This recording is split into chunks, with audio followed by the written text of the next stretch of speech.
وہ بیچارہ شخص مر گیا ہے. آج کی تاریخ میں ہم محمد صلی اللہ علیہ وسلم سے بھی نہیں مان سکتے.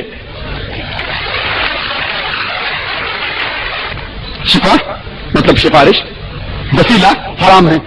باقی لوگ کو تو چھوڑو، سنت اور باقی بابا لوگ کو چھوڑو، محمد صلی اللہ علیہ وسلم کو بھی ماننا ہمارے لیے حرام ہے. جو شخص مر چکا ہے وہ بیچارہ شخص مر گیا ہے.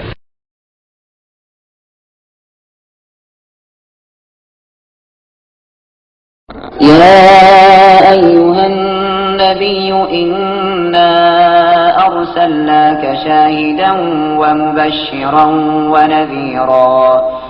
اے غیب کی خبریں بتانے والے نبی، بے شک ہم نے تمہیں بھیجا حاضر ناظر اور خوشخبری دیتا اور ڈر سناتا.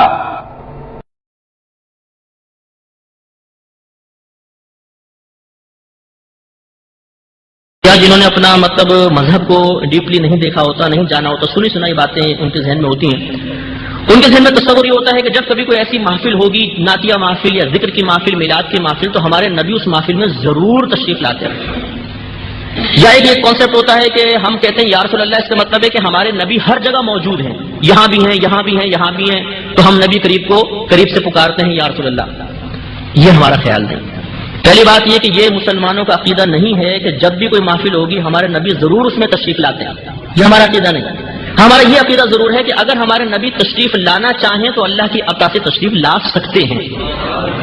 اس میں فرق ہے. لاتے ہیں اور لا سکتے ہیں، اس میں فرق ہے. لاتے ہیں کا مطلب کہ لازم لاتے ہیں، لا سکتے ہیں کا مطلب کہ لازم نہیں ہے کہ آئیں، لیکن آنا چاہیں تو اللہ کی عطا سے تشریف لا سکتے ہیں. یہ فرق ملحوظ ہے. اسی طریقے سے یہ کہنا کہ ہمارے نبی ہر جگہ موجود ہیں اور جسمانی لحاظ سے تسلیم کرنا کہ ہمارے نبی ہر جگہ حاضر و ناظر ہیں، اس کا مطلب یہ سمجھنا کہ ہر جگہ موجود ہیں، یہاں بھی ہیں، یہاں بھی، یہاں بھی ہیں، یہ مسلمانوں کا عقیدہ نہیں. ہمارا عقیدہ یہ ہے، مسلمانوں کا عقیدہ یہ ہوتا ہے کہ ہمارے نبی کریم صلی اللہ علیہ وسلم مدینہ منورہ میں اپنی قبر انور میں اسی طریقے سے حیات ہیں جیسے آج سے 1500 سال پہلے دنیا میں تشریف فرما تھے.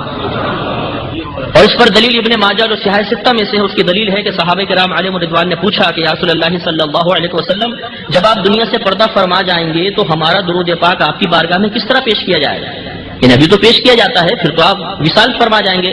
تو نبی کریم صلی اللہ علیہ وسلم کے الفاظ کریمہ کا مفہوم یہ ہے، آپ نے ارشاد فرمایا کہ اللہ تبارک و تعالی نے زمین پر انبیاء علیہ السلام کے اجسام کا کھانا حرام فرما دیا ہے. تمام نبی زندہ ہیں، اللہ تعالیٰ انہیں قبر میں رزق عطا فرماتا ہے. تو ہمارے نبی کریم ہیں مدینہ منورہ میں، ہم یہاں سے کہتے ہیں یا رسول اللہ، اور ہمارا مسلمانوں کا نظریہ یہ ہوتا ہے کہ اللہ کی عطا سے اللہ کے نبی جیسے قریب کی آواز سن لیتے ہیں ایسے دور کی آواز بھی سن لیتے ہیں. تو اب یہ مطلب جو مسلمانوں کا ایک نظریہ ہے کہ ہمارے نبی مدینہ منورہ میں ہماری آواز کو سن لیتے ہیں، کیا یہ نظریہ رکھنا شرک تو نہیں؟ ہم غور کرتے ہیں. تو پہلی بات یہ کہ بھئی اعتراض یہ ہوتا ہے، دیکھیں اللہ تعالیٰ دور کی آواز سن سکتا ہے، دور و نزدیک کی. نبی قریب کی آواز کو سن سکتا ہے، دور کی آواز اگر آپ نے سننا تسلیم کر لیا تو یہ تو شرک ہو جائے گا.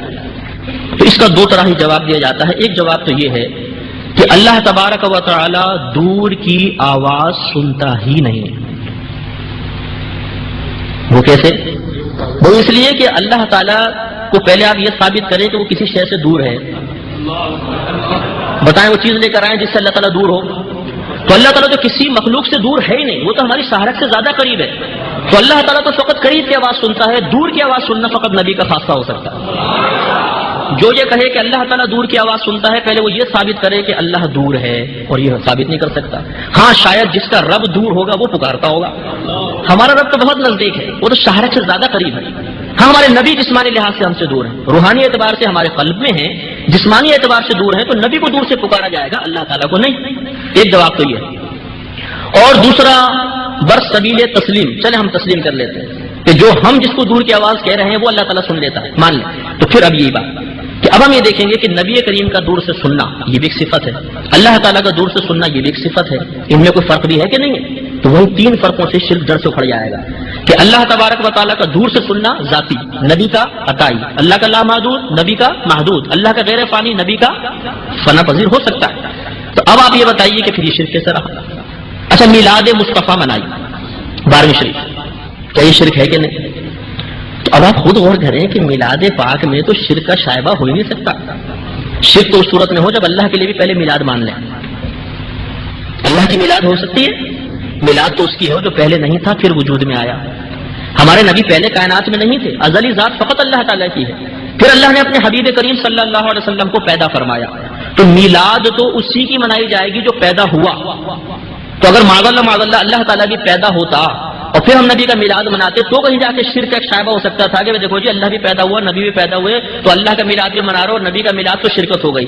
حالانکہ یہاں معاملہ یہ ہے کہ نبی پیدا ہوتا ہے، رب تو پیدا فرمانے والا، تو شرک کا شائبہ ہی نہیں ہے. ابھی اتنی مطلب یہ کہ ایک غلط تاثر ہمارے ذہن کے اندر قائم ہو گیا ہے کہ بلا سوچے سمجھے ہم بات کرتے ہیں اور مسلمان کو کافر و مشرک کہہ دیتے ہیں.